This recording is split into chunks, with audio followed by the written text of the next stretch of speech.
Mimi Mati et son mari Benoît Gérard habitent à Paris.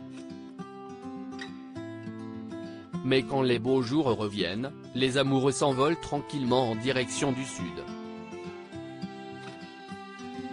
On pourrait croire qu'à force de claquer des doigts pour se téléporter, Mimi Mati habite au paradis, tout comme son personnage dans la série Joséphine, Ange Gardien. Que nenni. La comédienne de 65 ans réside à Paris, où elle travaille la majorité du temps avec son époux Benoît Gérard. Elle dispose également d'une jolie maison de vacances située en Provence, à Vaison-la-Romaine, où elle convie avec plaisir les 4 enfants de son époux mais aussi ses proches et ses amis.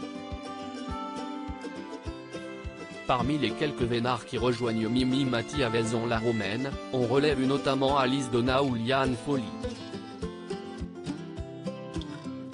Chaque jour, si est-il l'un des couples qui est chargé de faire la cuisine, racontait-elle dans les colonnes du journal Le Parisien.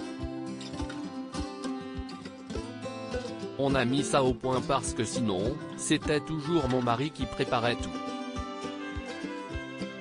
Mais comme on a un four à pizza, cela ne demande pas beaucoup de travail. C'est Havre de Paix, l'actrice, et pilier de la troupe des Enfoirés, en profite depuis plusieurs années. Mais avant qu'elle ne fasse l'acquisition de sa belle maison, les habitants de la commune avaient vécu un véritable enfer. Crue de Louvez, un bilan humain terrible. Le 22 septembre 1992, la crue centennale de Louvez avait effectivement tout dévasté sur son passage. Sur les 63 communes impactées, Vaison-la-Romaine était celle à souffrir le plus. Ce torrent d'eau et de boue avait fait de gros dégâts matériaux. Le bilan humain était, lui aussi, terrible puisque 37 personnes étaient mortes, sur les 46 victimes recensées. Quand les habitants racontaient la scène, il avait encore des frissons dans le dos.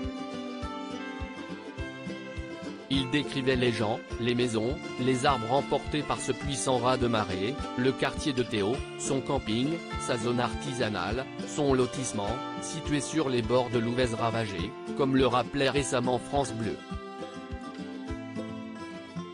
On dit que l'orage ne tape jamais 2 fois au même endroit.